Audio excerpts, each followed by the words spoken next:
এই ইউটিউবার এমন এক অসম্ভব রেকর্ড করেছেন যেগুলো শুনলেই আপনার শির দ্বারা ঠান্ডা হয়ে যাবে, কারণ আমরা আপনাকে দেখাতে যাচ্ছি এমন সব অভিশপ্ত রকমের রেকর্ড যেগুলো শুধু অবিশ্বাস্য না, বরং রীতিমতো ভয় পাইয়ে দেওয়ার মতো। একজন ইউটিউবার টানা 11 দিন না ঘুমিয়ে গড়েছেন ভয়ঙ্কর এক রেকর্ড। মিস্টার বিস্টের জীবনের সবচাইতে গর্ব করার মতো কাজ আর আরও কিছু রেকর্ড যেগুলো এতটাই অভিশপ্ত যে ভাঙার চেষ্টা করলেই মনে হবে যেন মৃত্যু দরজায় কড়া নাড়ছে।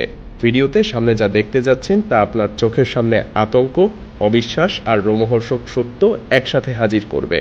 তাই সাহস থাকলে একটুও চোখ না সরিয়ে দেখে যান। চলুন শুরু করা যাক পাগলা ইউটিউবার রস ক্রিয়েশনসকে দিয়ে। ইউটিউবের দুনিয়ায় প্রচুর প্রাঙ্কস্টার আছে যারা মানুষকে হাসাতে চায়, কিন্তু রস ক্রিয়েশনস নামের এই ইউটিউবার সে যেন প্রাঙ্কের নামে আইনকেই খেলনার মতো ব্যবহার করে। একসময় ইউটিউবে প্রাঙ্ক মানেই ছিল একটু মজা, একটু ভয় দেখানো, কিন্তু রসের প্রাঙ্ক ছিল একদমই বাউন্ডারির বাইরে।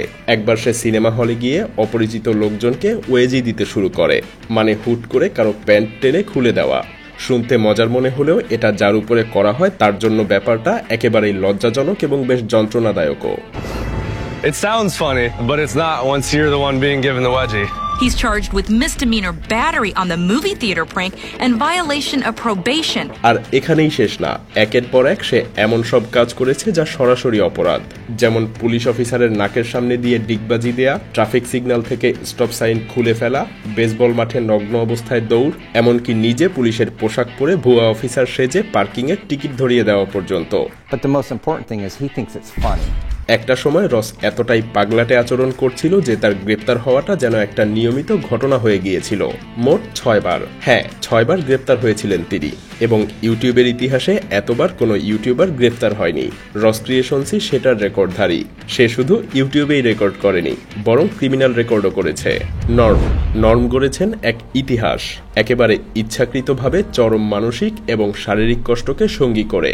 ইউটিউবের অনেকেই চ্যালেঞ্জ করে, কেউ খাবার নিয়ে, আবার কেউ ভয়ানক জায়গায় রাত কাটিয়ে, কিন্তু নর্ম করেন এমন এক কাজ যা কল্পনা করাও কঠিন। তিনি 38 ঘন্টা একটানা এক জায়গায় দাঁড়িয়ে থাকেন, একদম স্থির, হাঁটাচলা বন্ধ। চ্যালেঞ্জটা ছিল সহজ ভাষায় লংগেস্ট টাইম স্ট্যান্ডিং স্টিল, আর নর্ম সেটা করেন একেবারে জনসম্মুখে, একটা আউটডোর মলে যেখানে প্রতিনিয়ত মানুষের ভিড় হয়।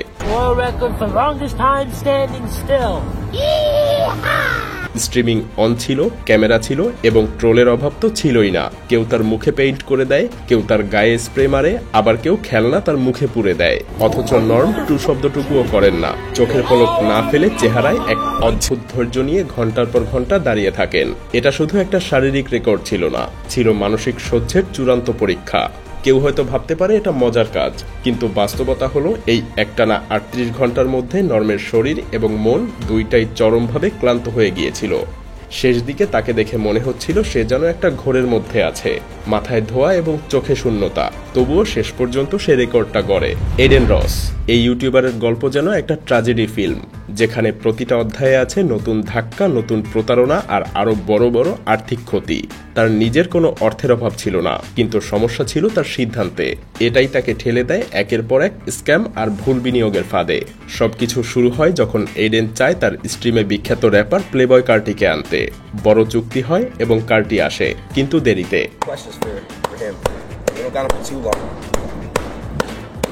এসেই কয়েকটা গড়গড়ে শব্দ করে মুখে কোনো কথা না বলে ব্যাগ তুলে নেয় আর মাত্র 10 মিনিটের মধ্যেই চলে যায়। And he came on and basically did the exact opposite. He came on for 5 minutes, grabbed a bag of money and left. Yeah, you're annoying. এই 10 মিনিটের নীরব উপস্থিতির জন্য এডেন খরচ করে ফেলেন প্রায় $2 মিলিয়ন। তারপর আসে 21 স্যাভেজের সঙ্গে এক পোকার গেম, যেখানে এডেন হারিয়ে বসেন আরও $1,20,000, আর দর্শকদের সন্দেহ কার্ডগুলো আগে থেকেই স্ক্র্যাচ করা ছিল। These cards are both scratched. কিন্তু সবচেয়ে বড় ধাক্কাটা আসে যখন এডেন কিনে ফেলেন নিজের স্বপ্নের গাড়ি, একটা one customized Rolls Royce Cullinan, যার দাম প্রায় $7.5 লাখ। গাড়িটা সে পায়, কাগজপত্রও বুঝে নেয়, কিন্তু কিছু মাস পরে আসে দুঃসংবাদ। গাড়ির মালিকানার টাইটেল ভুয়া ছিল, মানে সে যেটা কিনেছে সেটার আসলে বৈধ মালিক সে নয়, তাই সেই গাড়িও তাকে ফেরত দিতে হয়। Artie Wires scammed me, so Artie Wires paid my money. Who scammed? Artie Wires, he scammed me, Kyrie Irving, scammed a bunch of people. Wait, for like what? $750,000 car. So he got How do you scam? What does that mean? He basically gave me a fake title. সবচেয়ে ভয়াবহ ব্যাপার ছিল সে $2 লাখ খরচ করে unreleased Kenya ওয়েস্টের song কেনে এবং এরপরে জানতে পারে সেই গানটা কোনো রিয়েল গানও ছিল না, এটা ছিল এআই জেনারেটেড একটা ভুয়া track. I paid $200,000 for an unreleased song. It was AI. I got scammed for $200,000 buying an AI song.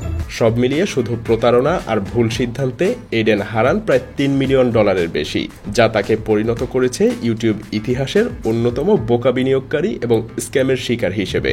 নিকোক্যাডো avocado. Aiden রস যখন একের পর এক আর্থিক প্রতারণায় নিজের টাকা খুইয়ে যাচ্ছিলেন, তখন নিকোক্যাডো অ্যাভোকাডো চলছিলেন এক ভিন্ন পথে, যেখানে টাকা না বরং অস্তিত্বই ছিল মূল বাজি। ইউটিউবের ইতিহাসে খুব কমই এমন ইউটিউবার পাওয়া যাবে যিনি নিজের শরীর, মনের অবস্থা, এমনকি পুরো জীবনকে একটা শোয়ে পরিণত করেছিলেন, এবং নিকোক্যাডো এটাই করে যাচ্ছিলেন বছরের পর বছর ধরে। এক সময়ের শান্ত নিরামিষভোজী একজন ছেলেকে দেখা যায় বিশাল সব ফাস্টফুডের থালার সামনে নিয়ে হাসতে হাসতে নিজেকে ধ্বংস করতে। তার ওজন ক্রমে বাড়তে থাকে, 300, 400, শেষমেশ 410 পাউন্ড পর্যন্ত উঠে যায়। তার ভিডিওগুলো হয়ে ওঠে আর্তনাদ, কান্না, চিৎকার আর মোটা হয়ে ওঠার এক ঘৃণ্য মঞ্চ। দর্শকেরা কিছুটা বিনোদন পেত, কেউ আবার করুণায় চোখ ফিরিয়ে নিত, কিন্তু সবাই জানতো এই ছেলেটার ভেতরে কিছু একটা ঠিক নেই। 2024 সালের দিকে হঠাৎ করেই সে উধাও হয়ে যায়, কোনো নতুন ভিডিও নেই, কোনো আপডেট নেই, পুরোপুরি নিস্তব্ধতা। কিছু মাস পরে হঠাৎ সে আবার ফিরে আসে ইউটিউবে, কিন্তু একেবারে পাল্টে যাওয়ার রূপে। সে তখন আর আগের মতো মোটা না, তার শরীর চিকন এবং চোখে আত্মবিশ্বাস আর কথায় রহস্য। ভিডিওতে সে ঘোষণা দেয়, "this has been the greatest social experiment of my life. I am always 2 steps ahead and I am the villain." 2 steps ahead. I am always 2 steps ahead. This has been the greatest social experiment for my entire life. অর্থাৎ সে নিজেই জানায় গত কয়েক বছর ধরে সে যেসব মুকব্যাং video upload করেছিল তার অনেকগুলোই ছিল আগে থেকে রেকর্ড করা, আর এই সময়টার মাঝে সে নিজে গোপনে নিজের ট্রান্সফরমেশনের পেছনে সময় ব্যয় করছিল। এই ঘোষণায় গোটা ইন্টারনেট স্তব্ধ হয়ে যায়, কেউ যেন বিশ্বাসই করতে পারছিল না। কেউ বলছিল এটা মাস্টারমাইন্ড লেভেলের কন্টেন্ট, আবার কেউ কেউ বলছিল এ তো পুরোই মানসিক টর্চার। তবে যাই হোক, একটা জিনিস নিশ্চিত, নিকোক্যাডো নিজের জীবনটাকেই বানিয়েছিল ইউটিউবের ইতিহাসে এক জ্যান্ত সোশ্যাল এক্সপেরিমেন্ট। সে শুধু মোটা থেকে চিকনি হয়নি, বরং সে দেখিয়ে দিয়েছে কন্টেন্ট কাকে বলে এবং মানুষ কতটা প্রতারণার মধ্যে দিয়েও সত্য লুকিয়ে রাখতে পারে। ব্যাডল্যান্ডস চাগস। নিকোক্যাডো অ্যাভোকাডো যেখানে শরীর নিয়ে বছরের পর বছর ধরে একটা জ্যান্ত নাটক চালিয়ে গেছেন, সেখানে ব্যাডল্যান্ডস চাগস করেন একেবারে সোজা সাপটা, কিন্তু রীতিমতো অবিশ্বাস্য এক কাজ। তিনি গড়েন এমন এক রেকর্ড যা শুনলে অনেকেই বলবে এটা কি সত্যি মানুষ করেছে। হ্যাঁ, ব্যাডল্যান্ড নাথানস লেমনের চাগস কন্টেন্টে অংশ নিয়ে মাত্র 21 সেকেন্ডে 1 গ্যালন অর্থাৎ প্রায় 3.8 লিটার লেমনেড এক ঢোকে গিলে ফেলেন। এটা শুধু পান করা না, এটা ছিল একরকম তরল বিস্ফোরণ, যেন পানির পাম্পের মতো লিকুইড চলে যাচ্ছে গলা বেয়ে নিচের দিকে, একটুও থামা ছাড়া। ঘটনার সময় আশপাশের দর্শক, রেফারি, এমনকি ক্যামেরাম্যান পর্যন্ত স্তব্ধ হয়ে গিয়েছিল। কেউ কেউ তো বিশ্বাসই করতে পারছিল না যে এটা কি আসলেই তাদের সামনে রিয়েল টাইমে ঘটছে। মঞ্চের ঘোষক চিৎকার করে ওঠেন নিউ ওয়ার্ল্ড রেকর্ড, আর চারপাশে হাততালির ঝড় পড়ে যায়। Ladies and gentlemen, Badlands Booker, a new world record. 21 seconds, a new world record. 1 gallon of Nathan's famous lemonade. শুধু কল্পনা করুন তো, 1 গ্যালন লেমনেড যেটা কেউ সারাদিনে আস্তে আস্তে করে খায়, সেটা মাত্র 21 সেকেন্ডে গলা দিয়ে ঢেলে দেয়া। ব্যাডল্যান্ডের এই কীর্তি প্রমাণ করে দেয় শরীরের অসাধারণতা কেবল কষ্ট করে জিমে গড়া পেশিতেই সীমাবদ্ধ না, কখনো কখনো একটা প্রশস্ত গলা আর অদম্য মানসিকতা দিয়েও বিশ্ব রেকর্ডের চ্যাম্পিয়ন হওয়া যায়। জ্যাক পল। বক্সিং রিং মানেই যুদ্ধের মাঠ। কেউ আসে হাতে গ্লাভস নিয়ে, কেউ আসে সাহসে ভর করে, আর জ্যাক পল তিনি আসেন হীরা মুক্তায় মোড়া যুদ্ধবর্ম পরে। একজন ইউটিউবার হিসেবে জ্যাক সবসময় বিলাসী জীবনযাপনে অভ্যস্ত ছিলেন, গাড়ি, ঘর, গয়না সবকিছুতেই অতিরঞ্জিত ঝলক। কিন্তু 2024 সালে মাইক টাইসনের সঙ্গে রিংয়ে নামার আগে তিনি যা করেন তা শুধু রেকর্ড না, এক প্রকার ইতিহাসের অংশ হয়ে গিয়েছে। জ্যাক তার বক্সিং আউটফিট তৈরি করান একজন এলে ভিত্তিক ফ্যাশন ডিজাইনার সু সার্জনের কাছে।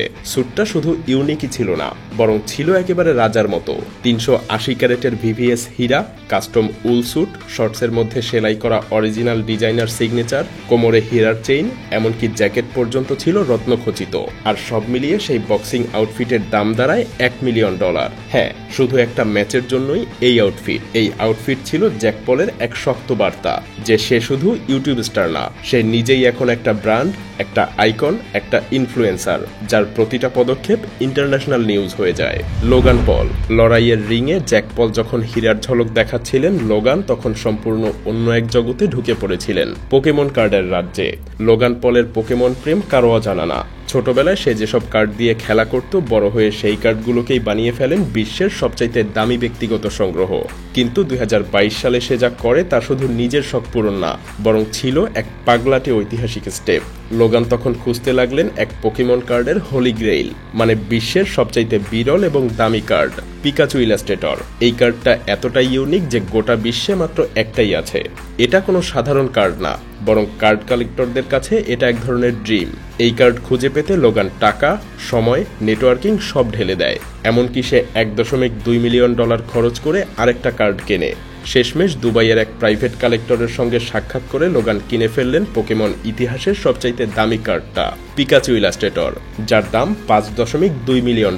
তবে এটা কোনো নিলামে হয়নি, বরং একদম ব্যক্তিগত লেনদেনে।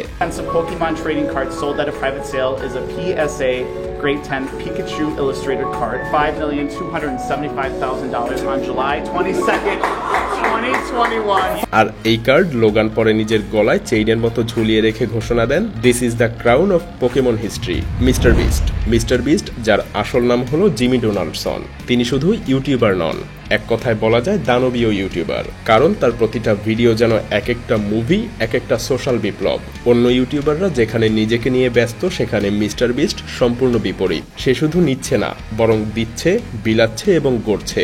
চলুন শুরু করি তার সবচাইতে আইকনিক রেকর্ড দিয়ে, গাড়ি উপহারের রেকর্ড। হ্যাঁ, মিস্টার বিস্ট নিজে হাতে ইউটিউব ইতিহাসের সবচাইতে বেশি গাড়ি উপহার দিয়েছেন। সেটাও এমনভাবে নয় যে সে একটা প্রতিযোগিতা করে একজনকে একটা গাড়ি দিয়ে দিলেন, বরং তিনি একটা ভিডিওতে পুরো একটা ডিলারশিপ কিনে ফেলেন, তারপর সেটা উল্টে দেন দানবীয় এক গিভওয়ে প্ল্যাটফর্মে। পরিচিত, অপরিচিত, ভিক্ষুক থেকে শুরু করে শিক্ষক পর্যন্ত সবাই গাড়ি পেয়েছে।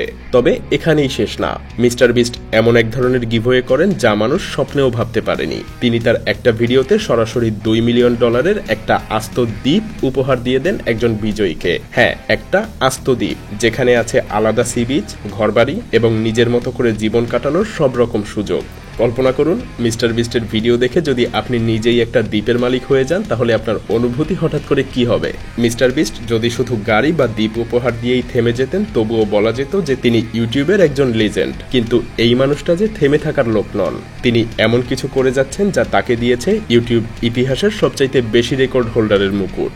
আর সেখানেই আসে আজকের সবচাইতে বিস্ময়কর পরিসংখ্যান, মিস্টার বিস্টের বার্ষিক আয়, রেকর্ড এবং গ্লোবাল ইম্প্যাক্ট।